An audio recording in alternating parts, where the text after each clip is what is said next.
İkinci para. Ba'zi ahmaq kişiler ularni, yani Peygamber aleyhisselam bilan müminlerni qarab kelayotgan qiblasidan, yani Beytul Muqaddasdan nima yuz o'rgizgando deydi. Ey Muhammad, aytqinki, mashriq va mag'rib, yani hamma taraf Allohningdir. Allah xohlagan kishini to'g'ri yo'lga boshlaydi. Shuningdek, yani sizlarni islomga hidoyat qilgandek, sizlarga, yani o'tganki ummatlarga shahid bo'lishinglar uchun va payg'ambarning sizlarga shahid bo'lishi uchun biz sizlarni yaxshi ummat qildik. Sen yuz keltirib kelayotgan tarafni, yani Beytul Muqaddasni qibla qilganligimiz payg'ambarga ergashganlarni osiylik qilganlardan, yani murtad bo'lib ketganlardan ayirib olishimiz uchunla edi. Allah hidoyat qilganlardan boshqalarga bu, yani qiblning o'zgartirishi haqiqatan ig'irdir. Allah sizlarning iymoninglarni, yani ilgari Beytul Muqaddasga qarab o'qigan namozinglarni bekor qilib o'tmaydi. Allah sizlarga haqiqatan mehribondir, nihoyatda kuyimchandir. Biz sening Ka'ba qiblang bo'lishini tilab, qayta osmonga qaraganligingni ko'rib turibmiz. Seni cho'qim sen yoqtirdigan qibliga yuzlandirmiz. Namozda yuzingni Masjidi Haram tarafga qilgan. Ey mo'minlar, qayerda bo'lmanglar, namozda yuzinglarni Masjidi Haram tarafga qilinglar. Haqiqatan kitob berilganlar, yani Yahudilar va Nasaralar buning, yani qiblning Ka'baga o'zgartirishning Parvardigori tarafidan kelgan haqiqat ekanligini cho'qim biladi. Allah ularning qilmishdan g'ofil emas. Kitob berilganlarga parcha dalilni keltirsangmi, ular sening qiblangga bo'ysunmaydi. Senmi ularning qiblasiga bo'ysunmaysan. Ular, yani Yahudilar va Nasaralar ham o'zaro bir-birining qiblasiga bo'ysunmaydi. Sana ilm, yani vahiy kelgandan keyin mubodo ularning nafsi xohishlariga bo'ysunsang, u chaqda sen cho'qim zulm qilganlardan bo'lsan. Biz kitob berganlar, yani Yahudilar bilan Nasaralar uni, yani payg'ambarni o'z o'g'illarini tunigandek tunuydi. Ularning bir firqasi shubhisizki haqiqatni bilib turib yushurdi.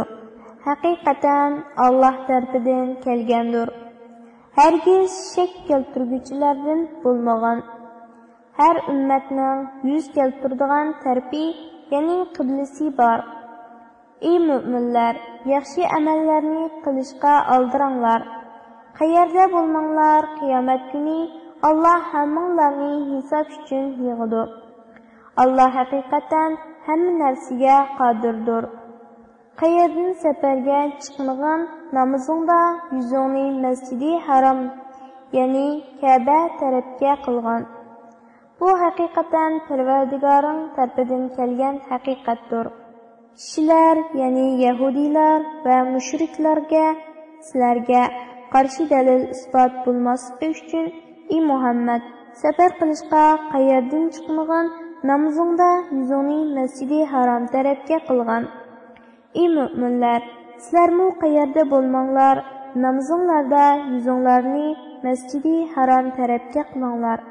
Faqat ularning ichidagi zulm qilguvchilarla qiblning o'zgarganligini sizlarga qarshi dalil qilib oldi.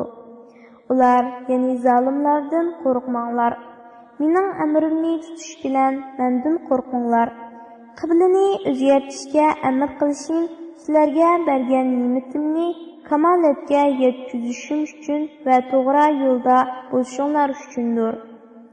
Shuningdek, yani sizlarga bergan ne'matimni kamolatga yetkazganimdek o'z ishinglardan sizlarga bizning oyatlarimizni tilovat qilib berdigan, sizlarni mushriklik va gunohdan pok qildigan, sizlarga kitobni, yani Qur'onni va hikmatni, yani diniy ahkomlarni o'rgatadigan, sizlarga bilmaganlaringlarni bildiradigan bir payg'ambar avatdiq. Meni taat ibodat bilan yod etinglar. Meni yod olsanglar, men sizlarni savob berish bilan, mag'firat qilish bilan yod etaman. Menga shukr qilinglar, nashkurlik qilmanglar. Ey mu'minlar, sabr orqali va namoz orqali yordam tilanglar. Allah haqiqatan sabr qilguvchilar bilan birlidir. Allah'ның yo'lida o'ldirilganlarni, ya'ni shahidlarni o'lik demanglar. Balki ular tirikdir. Lekin sizlar buni sezmaysizlar. Biz sizlarni bir oz qo'rqinish bilan, bir oz qahatchilik bilan va mollaringlarga, jonlaringlarga, balalaringlarga, ziroatlaringlarga yetadigan ziyon bilan cho'qin sinaymiz. Beshig'i kelgan musibat, ziyon zahmatlarga, sabr qilguvchilarga jannat bilan xush xabar bergin. Ularga biron musibat kelgan chaqda ular biz albatta Allohning ig'dorchiligidamiz, ya'ni Allohning bandalarimiz, chuqum Allohning dargohiga qaytamiz deydi. Ana shular Parvardigorning mag'firati va rahmatiga erishuvchilardir. Ana shular hidoyat topuvchilardir. Safa bilan Marva haqiqatan Allohning dinining alomatlaridir. Haj qilgan yoki umra qilgan odam ularning orasida sa'iy qilsa hech bop yo'q. Kimki o'z ixtiyori bilan biror yaxshilik qildi ekan, Alloh uning mukofotini beradi. Alloh haqiqatan shukrning mukofotini berguchidir. Alloh hammani bilguchidir. Bu kitobda, ya'ni Tavratda kishilarga to'g'ri yo'lni aniq bayon qilganimizdan keyin biz nozil qilgan Muhammad alayhisolamning rost payg'ambar ekanligini isbotlaydigan o'sha dalillarni va to'g'ri yo'lni yushirganlarga Alloh la'nat qiladi, ya'ni rahmatidan yiroq qiladi.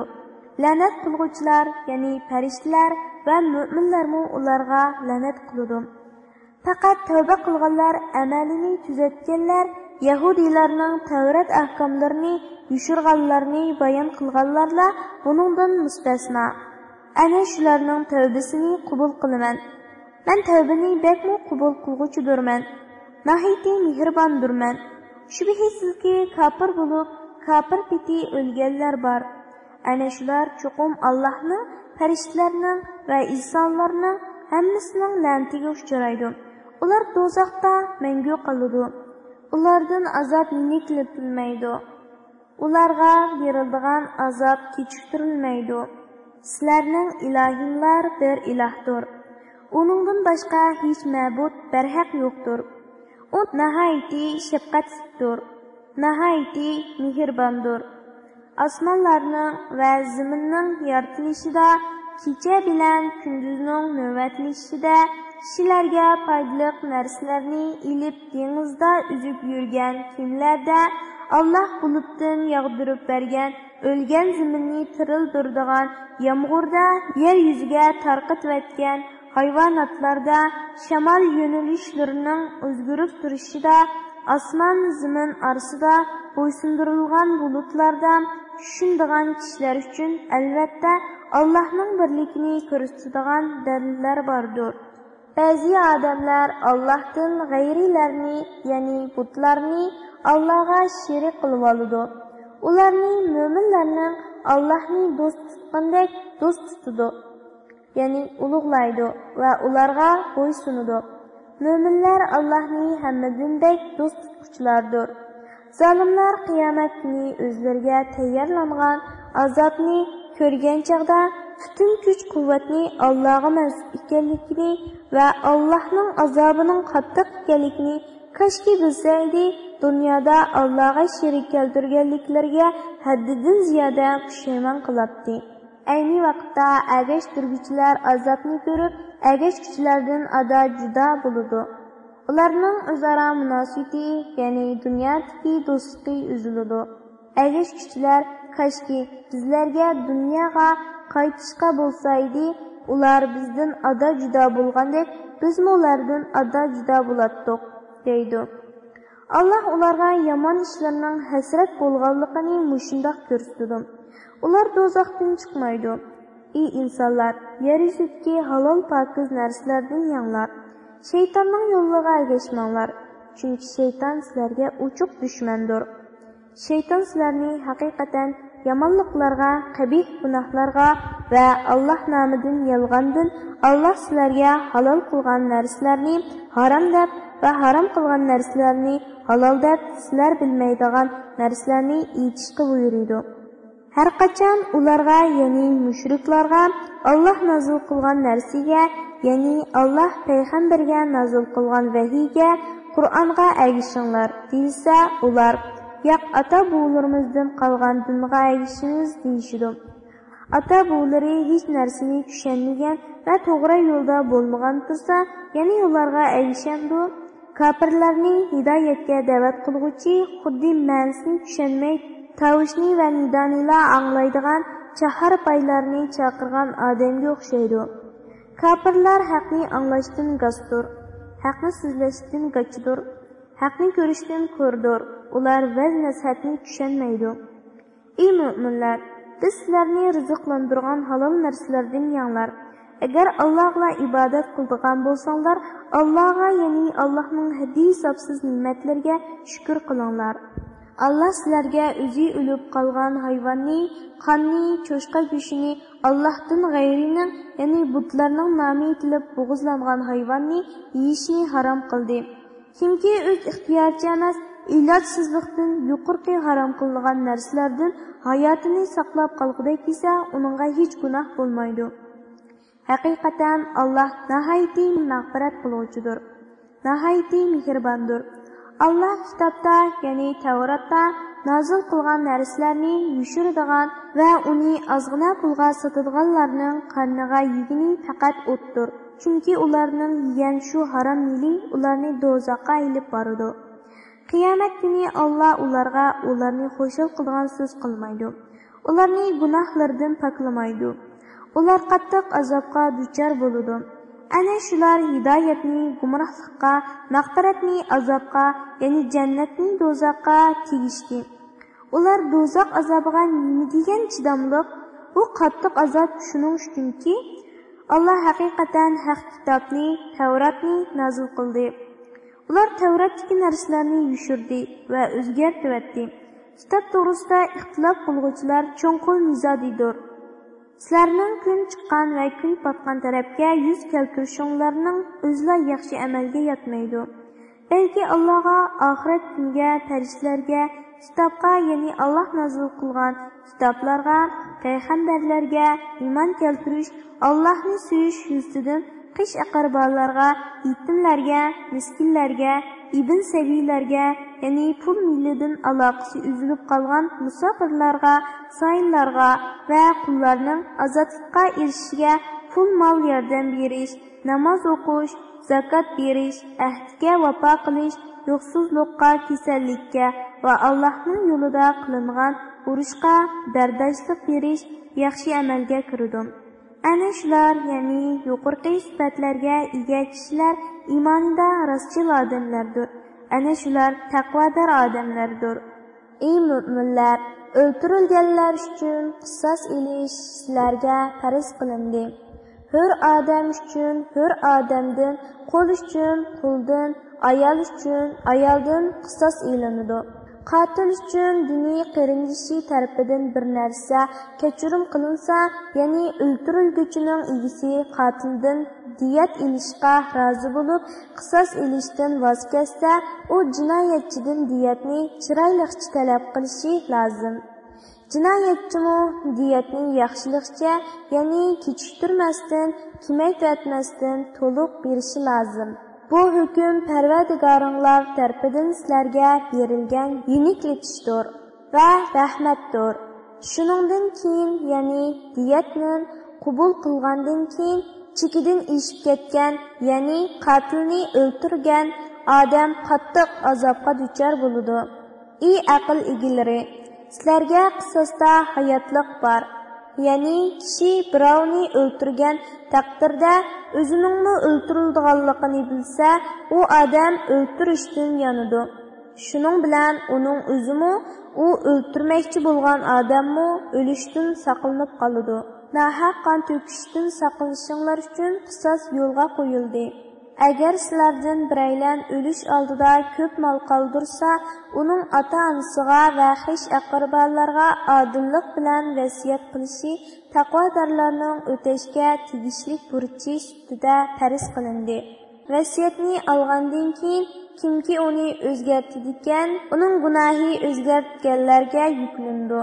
Allah haqiqatan hammani anglab turg'uchidir, hammani bilib turg'uchidir. Kimki vasiyat qilg'uchining savaliki yoki qasddan noto'g'ri qilganligini bilib, ularning ya'ni vasiyat qilg'uchilar bilan vasiyat qilinuvchilarning orasini tuzab qo'ysa, uningga hech gunoh bo'lmaydi. Allah haqiqatan mag'firat qilg'uchidir, nihoyatda mehribondir. Ey mu'minlar, gunohlardan saqlanishinglar uchun sizlardan ilgirkilarga, ya'ni ilgirki ummatlarga ro'za farz qilinmagandek, sizlarga Ramazon ro'zasi farz qilindi. Bu farz qilingan ro'za sanoqli kunlardir. Sizlardan kimki kasal yoki safar ustida bo'lib ro'za tutmagan bo'lsa, tutmagan kunlarni, ya'ni qazosini boshqa kunlarda tutsin. Ro'zani qiyirlik yoki ojizlik tufaylidan mushaqqat bilan aram tutadigan kishilar tutmasa, kunligi uchun bir miskin to'yg'idek tamoq fidya berishi lozim. Kimki fidyani belgilangan miqdordan ortiq bersa, bu o'zi uchun yaxshidir. Agar bilsanglar, ro'za tutish sizlar uchun eg'iz ochiq yurishdan va fidya berishdan yaxshidir. Ramazon oyida Qur'on nozil bo'lishga boshladi. Qur'on insonlarga yetakchidir. Hidoyat qilg'uchi va haq bilan nohaqni ayirg'uchi ro'shan oyatlardir. Sizlardan kimki Ramazon oyida hozir bo'lsa, Ramazon ro'zasini tutsin. Kimki kasal yoki safar ustida, ya'ni musofir bo'lib tutmagan bo'lsa, tutmagan kunlar uchun boshqa kunlarda tutsin. Allah sizlarga osonlikni xohlaydi, taslikni xohlamaydi. Og'zinglar ochiq yurgan kunlarning qazosini qilish bilan Ramazon ro'zasining sonini to'ldirishinglarni, sizlarni hidoyat qilganligiga Allohni ulug'lashinglarni, uning in'omlariga shukr qilishinglarni xohlaydi. Mening bandalarim sendan men to'g'riliq so'rasa, ularga aytqinki, men haqiqatan ularga yaqinman. Ya'ni ularning ahvolini, so'zlarini bilib turman. Menga duo qilsa, men duo qilguvchining duosini ijobat qilaman. Ular to'g'ri yo'l tepish uchun mening da'vatimni qabul qilsin va menga iymon etsin. Ya'ni hamisha iymon bilan bo'lsin. Ro'za kechalarida ayollaringlarga yaqinchilik qilish sizlarga halol qilindi. Ular sizlar uchun kiyimdir. Ya'ni ular sizlarga aralashib yashaydi va kiyim badanga yepishgandek yepishidi. Sizlarmi ular uchun kiyimsizlar. Ya'ni sizlarmi ularga aralashib yashaysizlar va kiyim badanga yepishgandek yepishsizlar. Allah o'zinglarni oldiganliklaringlarni, ya'ni ro'za kechasida yaqinchilik qilganinglarni bildi. Allah tavbanglarni qabul qildi. Sizlarni afv qildi. Endi ularga, ya'ni ayollaringlarga yaqinchilik qilinglar. Allah sizlarga taqdir qilgan narsani, ya'ni farzandni talab qilinglar. Taki tangning oq ipi qora ipidan ayrilganga, ya'ni tang yo'rg'anga qadar yanglar, ichinglar. Andin kech kirgicha ro'za tutinglar. Sizlar masjidda itikofda o'ltirgan chig'inglarda kunduz bo'lsin, kecha bo'lsin, ularga yaqinchilik qilmanglar. Ana shular Allah belgilagan chegirlardir, ya'ni man'iy qilgan ishlardir. Uningga yaqinlashmanglar. Kishilarning harom qilingan ishlardan saqlanishlari uchun Allah oyatlarni ularga mushundoq bayon qiladi. Bir-biringlarning mollarini nohaq yevolmanglar. Bilib turib kishilarning bir qism mollarini zulm bilan yevilish uchun hokimlarga para bermanglar. Ey Muhammad, sendan yangi chiqqan oy, ya'ni oyning kichik chiqib cho'ngiydiganligi, andin kichiklaydiganligi to'g'riliq so'rashidi. Ularga aytqinki, u kishilarning tirikchilik, savdo, sitiq, muomala, ro'za tutish, eg'iz ichish qatorliq ishlarning va hajning vaqtlarini hisoblashishi uchundir. Jahiliyat davrida qilganinglardek ehramdagi chig'inglarda uylarning orqasidan to'shuk ichib kirish yaxshilikqa yotmaydi. Allohning amriga muxolif ish qilishdan qo'rqqan odam yaxshi amal egasidir. Ehramdagi chig'inglarda odatdagidek uylarning darvozalaridan kiringlar. Baxtga erishinglar uchun Allohga taqvodorlik qilinglar. Sizlarga urush ochgan odamlarga qarshi Alloh yo'lida jihad qilinglar. Tajovuz qilmanglar.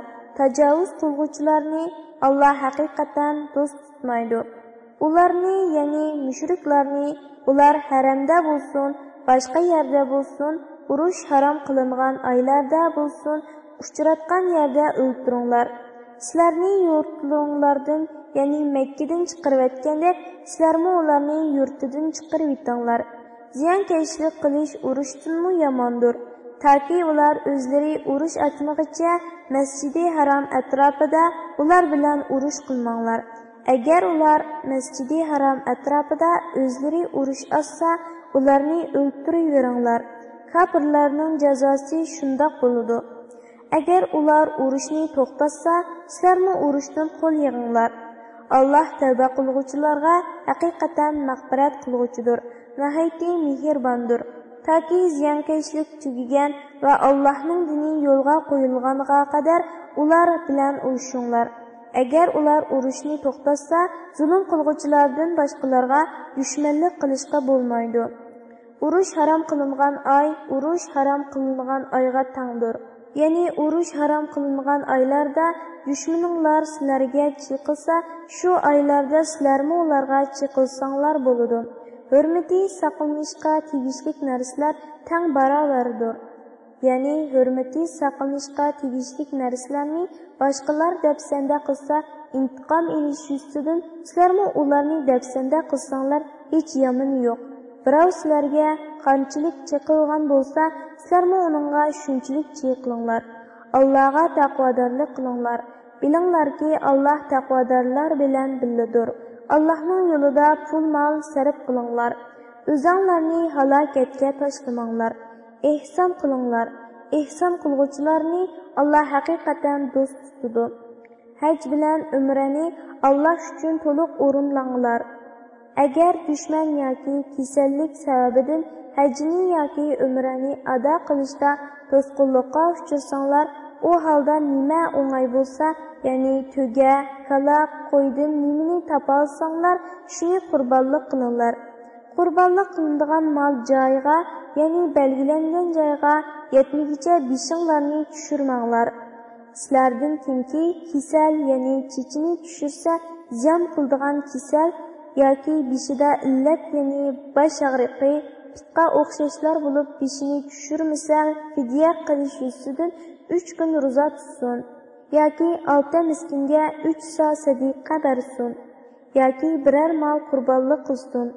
Aminlikda bo'lgan chig'inglarda aranglardan umra qilgandan keyin haj qilishdan bahramand bo'lgan odam, ya'ni hajdan burun umra qilib tamomlagan odam nima o'ng'ay bo'lsa, shuni qurbonlik qilsin.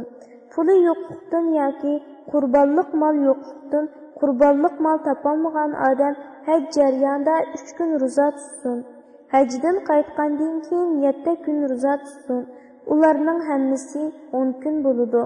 Mana bu, ya'ni umra qilgan odamga qurbonlik qilish lozimligi yoki ro'za tutish haqidagi hukm. Masjidi Harom doirasida, ya'ni haramda o'tirishlik bo'lmagan kishilar uchundir. Allohga taqvodorlik qilinglar. Bilinglarki, Allohning azobi qattiqdir. Haj vaqti ma'lum bir qancha oydir. Ya'ni Shavval, Zulqa'da oylari va Zulhajja oyining 10 kunidir. Bu oylarda haj qilishni niyat qilgan, ya'ni ihrom bog'lagan odamning jinsiy aloqa qilishi, gunoh qilishi va janjal qilishi man'iy qilindi.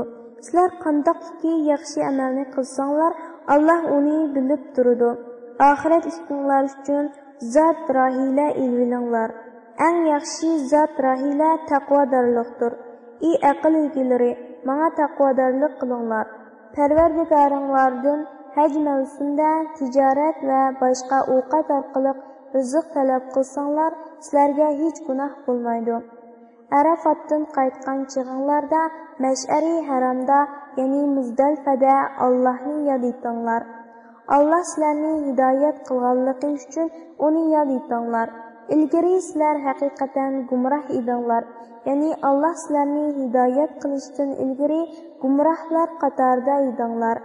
Andan keyin sizlar Arafatdan kishilar qaytgan joy bilan qaytinglar. Allohdan mag'firat talab qilinglar. Allah haqiqatan nihoyatda mag'firat qilguvchidir, nihoyatda mehribondir. Sizlar hajga oid ibodatlarni ado qilgandan keyin Allohni bo'lsa ota-buvanglarni faxrlanib yod etgandek yoki uningdan ziyoda yod etinglar. Ba'zi kishilar, "Ey Parvardigorimiz, bizga nisibimizni bu dunyoda bergin" deydi. Halbuki uningga oxiratda yaxshilikdan hech nasiba yo'qdir. Ba'zi kishilar, "Parvardigorimiz, bizga dunyoda yaxshilik ato qilgan, oxiratda yaxshilik ato qilgan, bizni do'zax azobidan saqlagan" deydi. Ana shular o'zlari qilgan amallarining mo'l mevasini ko'rdi. Allohning hisob ilishi tuzdir. Ya'ni shuncha ko'p xaloyiqdan qisqa vaqt ichida hisob ilib bo'ladi. Sanoqli kunlarda, ya'ni tashriq kunlarida Allohni yod etinglar. Ya'ni namozlarning oxirida takbir aytinglar. Minadan oldirab 2 kunda qaytgan odamga hech gunoh bo'lmaydi. Ta'xir qilib qaytgan odamga hech gunoh bo'lmaydi.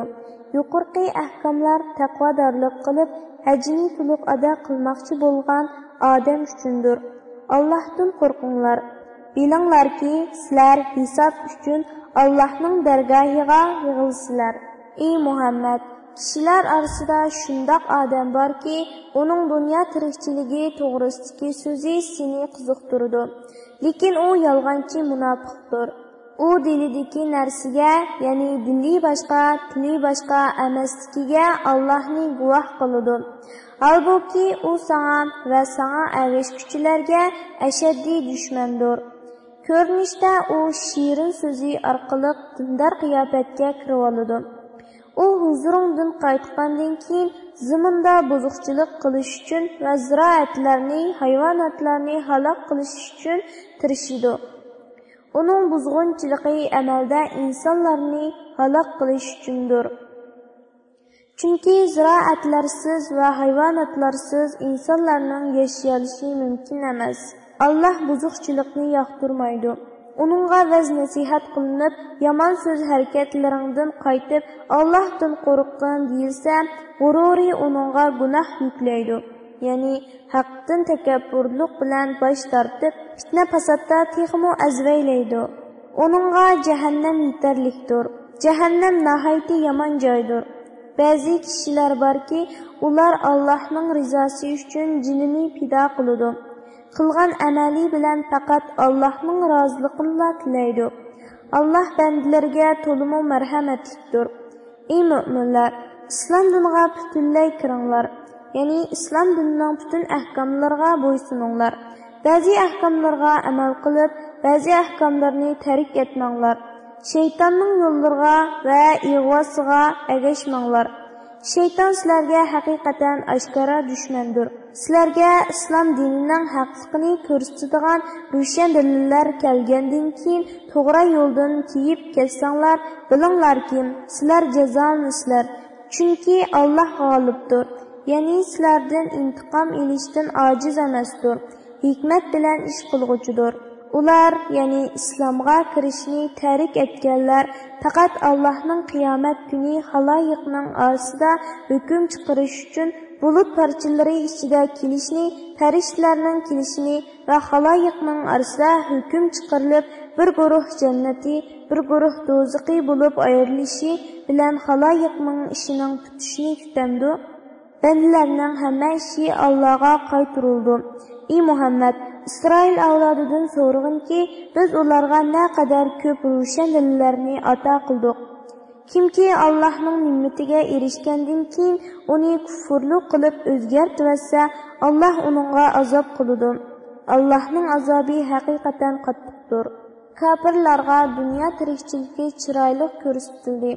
Ya'ni ular dunyoning shahvatlariga, ne'matlarga maftun bo'ladi. Mo'minlarni masxara qiladi. Holbuki qiyomat kuni taqvodorlar ulardan daraja jihatda ustun turadi.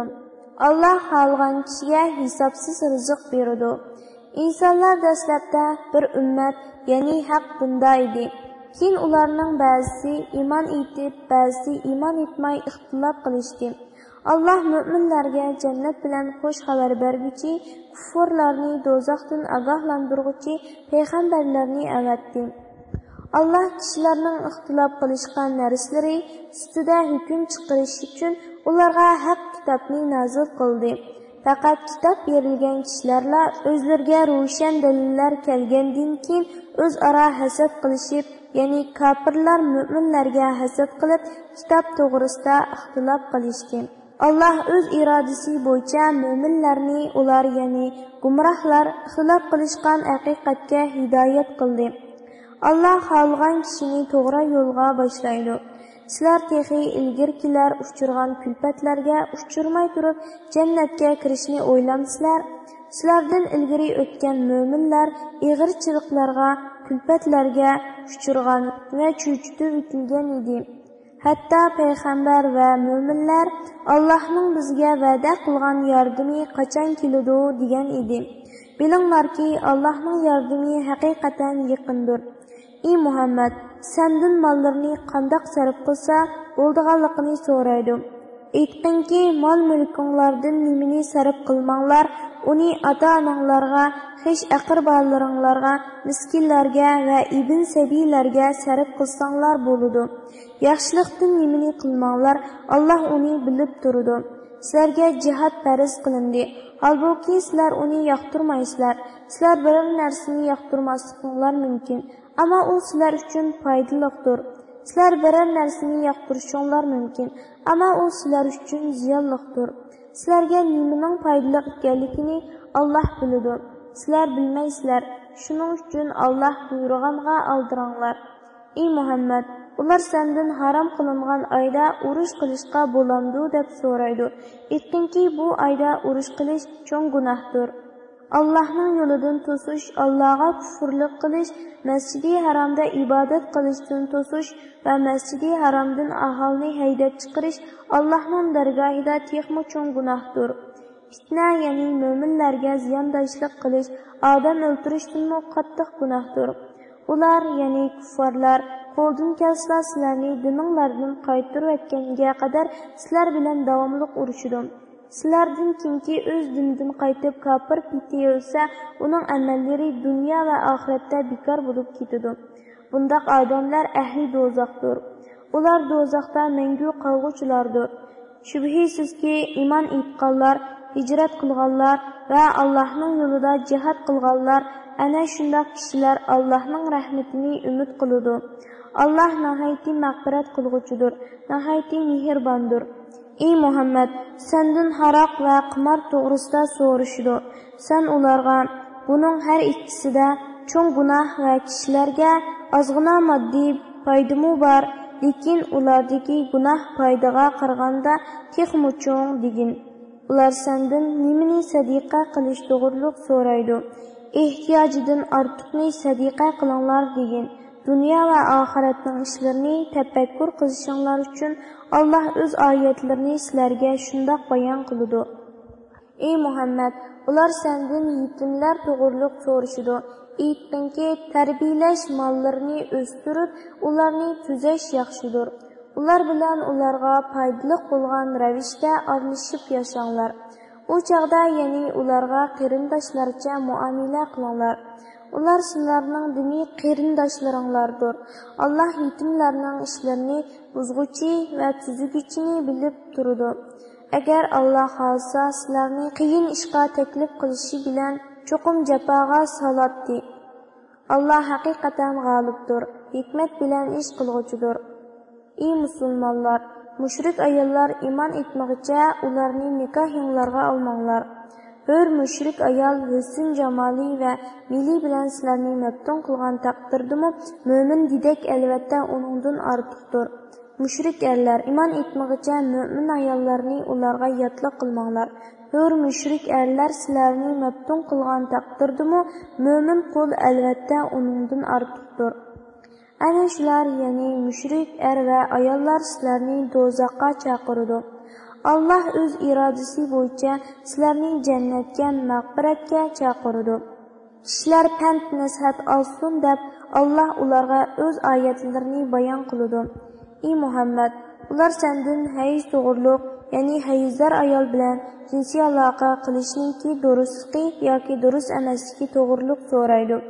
Aytqinki, hayz ziyonliqdir. Ya'ni hayz mezgilida jinsiy aloqa qilish er-xotin har ikkisiga ziyonliqdir. Hayz mezgilida ayollaringlardan yeri turinglar. Hayzdan pak bo'lguncha ularga yaqinchilik qilmanglar. Pak bo'lganda ularga Alloh buyurgan joydan yaqinchilik qilinglar. Allah haqiqatan tavba qilguvchilarni do'st tutadi. Haromdan va nijosatdan pak bo'lguvchilarni haqiqatan do'st tutadi. Ayollaringlar sizlar uchun xuddi ekin zarliqdir, ya'ni nasl teriydigan joydir. Ekin zarliqinglarga xohlagan ravishda kelinglar. O'zinglar uchun oldin ola yaxshi amal tayyorlanglar. Gunohdan chekinish bilan Allohdan qo'rqinglar. Bilinglarki, sizlar Allohga muloqot bo'lsizlar. Mo'minlarga jannat bilan xush xabar bergin. Yaxshilik qilmaslikqa, taqvodor bo'lmaslikqa va kishilarni aplashtirmaslikka qasam qilish shakli bilan ularni qilishga Allohni to'sovg'i qilmanglar. Ya'ni Alloh bilan qasam qilishni yaxshi ishlarni qilmaslikning sababi qilmanglar. Alloh so'zlaringlarni anglab turg'uchidir, ahvolinglarni bilib turg'uchidir. Maqsadsiz ichgan qasminglar uchun Alloh sizlarni jazoga tortmaydi. Qasddan ichgan qasminglar uchun Alloh sizlarni jazoga tortadi. Alloh mag'firat qilguvchidir, halimdir. Ya'ni bandalarni jazolashga aldirab ketmaydi. Ayollarga yaqinchilik qilmaslikqa qasam ichgan kishilar 4 oy kutadi. Agar ular bu muddat ichida ayollarga yaqinchilik qilishga qaytsa, ayollarga yomonlik qilgan gunohini Alloh haqiqatan mag'firat qilguvchidir. Alloh nihoyatda mehribondir. Agar ular taloq qilish niyatiga kelsa, Alloh haqiqatan ularning so'zlarini anglab turg'uchidir, niyatlarini bilib turg'uchidir. Taloq qilingan ayollar 3 hayz o'tguncha iddat tutadi. Agar ular Allohga oxirat kuniga ishondikan, bechidallardagi Alloh yaratgan narsani, ya'ni bolani yoki hayzni tushirishi durust emas. Ularning erlari agar aplashib qilishni xohlasa, shu muddat ichida ularni qaytarib kelishga boshqalarga qaraganda eng haqlidir. Ayollari ustida erlarning haqlari bo'lgandek, erlari ustida ayollarning haqlari bor. Ya'ni ayollar muvofiq darajada huquqdan bahramand bo'lishi kerak. Muvofiq darajada majburiyatni o'tishi kerak. Ayollarga mahri berish va ularning turmushini qamdash majburiyatlari erlarga yuklanganlikdan erlar ayollardan bir daraja ortiqlikka ega. Alloh g'olibdir, hikmat bilan ish qilg'uchidir. Qayta yarashishga bo'ladigan taloq 2 qitimdir. Uningdan keyin xotinini chiroylicha tutish yoki yaxshilik bilan, ya'ni zulm qilmay, yomon gapini qilmay, kishilarni uningdan yiroqlashtirmay qo'yib o'tish lozim. Allohning belgilamalariga rioya qilmaslik xavfi, ya'ni yaxshi o'talmaslik, Alloh belgilagan er-xotinlik huquqlarga rioya qilmaslik xavfi bo'lmasa, o'zinglarning ayollaringlarga mahri uchun bergan mol-mulkdan hech qanday narsani qaytarib olish durust bo'lmaydi. Agar sizlar ular, ya'ni ayolning Allohning belgilamalariga rioya qilmasligidan qo'rqsanglar, xotinning taloq xatini elish maqsadida mol berganligi uchun u ikkisiga, ya'ni xotinga gunoh bo'lmaydi. Ana shular Allohning belgilamalaridir. Uningga xiloflik qilmanglar. Allohning belgilamalariga xiloflik qilguvchilar zolimlardir. Agar u uni, ya'ni xotinni 3 qitim taloq qilsa, xotin boshqa erga tegmaguncha uningga durust bo'lmaydi. Keyinki uni taloq qilgandan keyin iddatini to'shqizib burunqi bilan qayta yarashsa, ularga hech gunoh bo'lmaydi. Agar ular Allohning belgilamlariga rioya qilaoladiganligini, ya'ni qayta yarashgandan keyin yaxshi o'taoladiganligini tasavvur qilsa, bu Allohning belgilamlaridirki, Allah uni biladigan, ya'ni ishining oqibatiga ta'min etadigan qavm uchun bayon qiladi. Sizlar ayollarni taloq qilgan bo'lsanglar, ularning iddati to'shay deb qolgan bo'lsa, ular bilan chiroyliqcha yarashib, ularni nikohinglarda tutinglar yoki ularni yaxshilik bilan qo'ymitinglar. Zulm qilish maqsadida ziyon yetkazib, ularni tutib olmanglar. Kimki shunda qiladi ekan, ya'ni kimki chiroyliqcha uy tutish niyati bilan emas, balki iddatini uzartib zulm qilish niyatida xotini bilan yarashadi ekan, o'ziga o'zi zulm qilgan bo'ladi. Allohning oyatlarini kulka qilib olmanglar, ya'ni Allohning ahkomlarini xiloflik qilish yo'li bilan masxara qilmanglar. Allohning sizlarga bergan ne'matini va sizlarga vaz nasihat qilish uchun nozil qilgan kitobini, hikmatini, ya'ni kitobidagi ahkomlarni yod etinglar. Allohga taqvodorlik qilinglar. Bilinglarki, Alloh har narsani bilguchidir. Agar sizlar ayollarni taloq qilgan bo'lib, ularning iddati to'shqan va qoida bo'yicha tegmoqchi bo'lgan er bilan tushgan bo'lsa, ularni nikoh nishdan to'smanglar. Bunun bilan ishchinglardan Allohga va oxirat kuniga iymon keltirganlarga nasihat qilinadi. Bu ya'ni vaz nasihat ilish, Allohning amrlarini tutish sizlar uchun eng foydalidir va eng pokdir. Shariat ahkomlaridan sizlarga nimalar eng foydali ekanligini Alloh biladi. Sizlar bilmaysizlar. Analar bolalarni emitish muddatida to'liq emitmoqchi bo'lsa, to'liq 2 yil emitish lozim.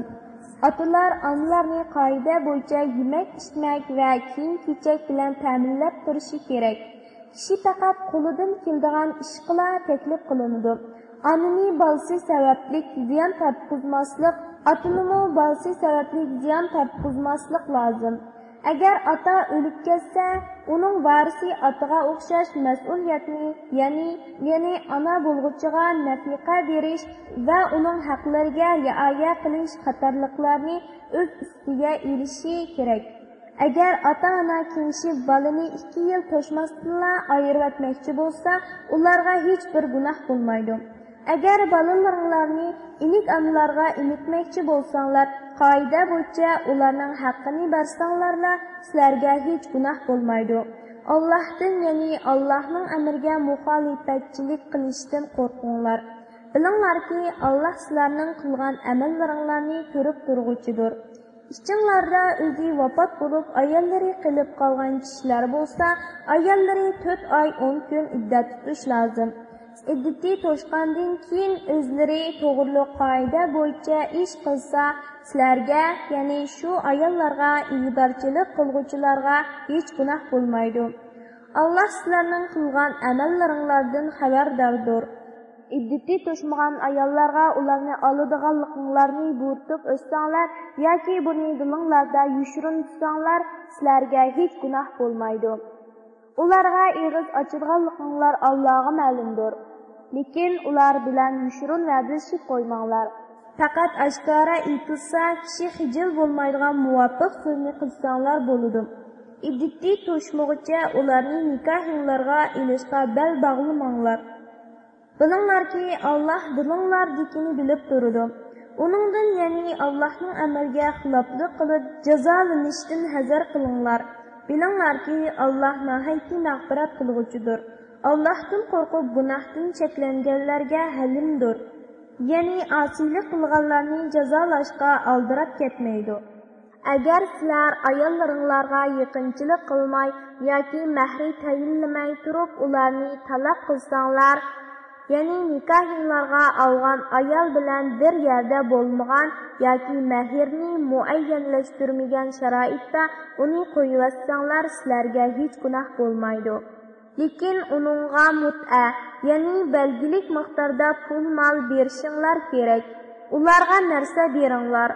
Boy o'z holiga yarasha, kambag'almi o'z holiga yarasha qoida bo'yicha bersin. Bu yaxshi odamlarning o'tashga tegishli majburiyatidir. Agar sizlar ularga yaqinchilik qilishdan ilgari va mahriy tayinlanib bo'lgandan keyin taloq qilsanglar, tayinlangan mahrning yarmini beringlar. Ammo ayollar o'tinsa, ya'ni mahrdan voz kechib butunlay olmasa, yoki nikohining tuguni o'z ilkida bo'lgan erlar o'tinsa, ya'ni tayinlangan mahrning hammasini bersa, shu bo'yicha bir taraf qilishi lozim. Sizlar o'tinsanglar, o'tingan odam taqvodorlikqa eng yaqindir. O'zaro ihson qilishni unutmanglar. Allah haqiqatan qilgan amallaringlarni ko'rib turg'uchidir. 5 namozni bo'libmi, namoz digarni davomlashtiringlar. Ya'ni butun shartlari bilan vaqtida to'liq ado qilinglar. Allohning huzurida, ya'ni namozda itoatmanlik bilan turinglar.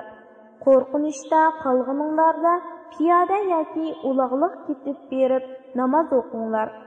Amallik topqininglarda Allohning sizlarga o'rgatgani bo'yicha Allohni yod etinglar.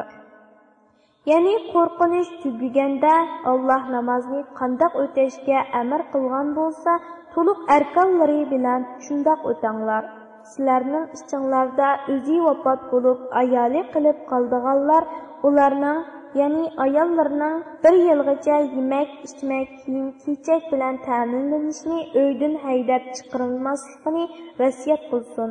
Agar ayollari o'zlari chiqib ketsa, ularning o'zlari to'g'risida qilgan qoidalik ishlar uchun sizlarga, ya'ni meyitning egalariga hech gunoh bo'lmaydi.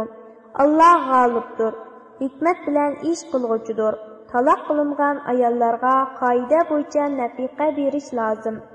U taqvodorlarning o'tashga tegishli majburiyatidir. Sizlarning tushunishinglar uchun Alloh o'z ahkomlarini ko'rsatib beradigan oyatlarni sizlarga mushundoq bayon qiladi. O'zlari minglarcha turuqliq o'limdan qo'rqib, yurtlardan qochib chiqqan kishilardan xabaring yo'qmi? Alloh ularni o'linglar dedi. Ular o'ldi. Undan keyin Alloh ularni tirildirdi. Allah insonlarga haqiqatan marhamatlikdir va lekin insonlarning ko'pchiligi Allohning ne'matiga shukr qilmaydi. Allohning yo'lida jihad qilinglar, bilinglarki Alloh haqiqatan so'zinglarni anglab turg'uchidir. Niyatinglarni, ahvolinglarni bilib turg'uchidir. Kimki Allohga qarzi hasana berdikan, ya'ni Allohning yo'lida pulni xo'shallik bilan sarf qildikan, Allah onunğa neçə hassa, ya'ni 10 hassadan 700 hassagacha ko'p qaytaradi. Allah sınash uchun ba'zi kishilarning rizqini tar qiladi, ba'zi kishilarning rizqini keng qiladi. Qiyomat kuni Allohning dargohiga qaytarilsizlar. Sana Musa vafotidan keyin Isroil avlodidan bo'lgan bir jamoaning xabari yetmadimi? Ular o'z vaqtida o'zlarining payg'ambarga bizga podshoh tiklab bergin, uning bilan dushmanlarga qarshi Allohning yo'lida jihad qilaylik deyishdi. Payg'ambar, sizlarga jihad farz qilinsa, jihad qilmay qolarsizlarmi? dedi. Ular, yurtlarimizdan haydab chiqarilgan va o'g'illarimizdan juda qilingan tursa, qandoqmi Allohning yo'lida jihad qilmaylik dedi. Ularga jihad farz qilingan chog'da ozg'inisidan boshqa hammasi jihaddan bosh tortdi. Alloh zolimlarni obdan bilguchidir. Payg'ambari ularga Alloh haqiqatan sizlarga Talutni podshoh qilib avatdi dedi. Ular payg'ambarga e'tiroz bildirib, u qandoqimizga podshoh bo'ladi? Aramizda podshoh avlodli bo'lganlikdan podshohlikqa biz uningdan haqliqmiz. Onun ustiga uning mol-mulki ko'p bo'lmagan tursa dedi. Payg'ambar, Alloh haqiqatan sizlarga podshoh qilishga uni ixtiyor qildi. Uning ilmini ziyoda va badinni qabul qildi. Alloh saltanatni xohlagan odamga beradi. Allohning fazli kengdir. Uningga kimning loyiq bo'lganligini obdan biladi dedi. Ularga payg'ambari aytdiki, uning podshohligining alomati shuki, sizlarga bir sanduq keladi. Uningga Rabbinglar tarafidan sizlarni taskin topqizgan narsa va Musoning, Harunning tavalari qoldirib ketgan narsalar, ya'ni Musoning hossi kiyimi va Tavrat yozilgan ba'zi taxtlar qachilangan bo'ladi. Uni farishtalar ko'tarib keladi. Agar Allohga va oxirat kuniga ishonadigan bo'lsanglar, buningda, ya'ni tabutning nozil bo'lishida Allohning Talutni sizlarga podshohlikqa tanlaganligiga albatta sizlar uchun ro'shan alomat bor. Talut askarlari bilan Baytul Muqaddasdan ayrilgan chaqda Alloh sizlarni bir daryo bilan sinaydi. Kimki uningdan ichidikan, u menga tava emas. Kimki daryo suyini tetimaydikan, u haqiqatan menga tavadur. Uningdan ussizlikni bir oz besish uchun ichgan odam buyruqqa xiloflik qilgan bo'lmaydi, dedi. Ularning ichidagi ozgina kishidan boshqa hammasi uningdan ichdi. Talut va uningga iymon etgan kishilar daryodan o'tgan chaqda dushmanning ko'pligini ko'rib qo'rqinchga tushib, ularning bir firqasi bugun biz Jalut va uning askarlari bilan urushga taqat keltirolmaymiz, dedi. Talutning tavallaridan Allohga muloqot bo'lishga e'tiqod qildiganlar Allohning irodasi bilan oz jamoa ko'p jamoa ustidan g'alaba qiladi, dedi. Allah chidamliq ko'rsatuvchilar bilan birlidir. Ular Jalut va uning askarlari bilan uchrashgan chaqda Parvardigorimiz qalbimizni chidamliq bilan to'ldirgan, qadamlarimizni urush maydonida sabatliq qilgan kafir qavmiga qarshi bizga yordam bergin, dedi. Mo'minlar Allohning irodasi bilan kafirlarni mag'lub qildi. Davud Jalutni o'ldirdi. Allah Davudga saltanatni, hikmatni, ya'ni payg'ambarlikni berdi. Uningga xohlagan narsalarni, ya'ni foydali ilmlarni bildirdi. Allah insonlarning ba'zi bilan mudofaa qilib turmasa, ya'ni kuchlik tajovuzchiga uningdan kuchlik bo'lgan birsini oprida qilmasa edi, yer yuzi albatta fasodga aylanadi. Ya'ni xarobiylikqa yuzlanadi. Lekin Allah yomonlikni ustunlikka ega qilmaslik bilan butun jahon ahliga marhamat qilg'uchidir. Bu Allohning oyatlaridirki, uni biz sana to'g'ri ravishda o'qib beramiz. Ey Muhammad, sen albatta Allohning da'vatini yetkazish uchun avatilgan payg'ambarlarning birisan.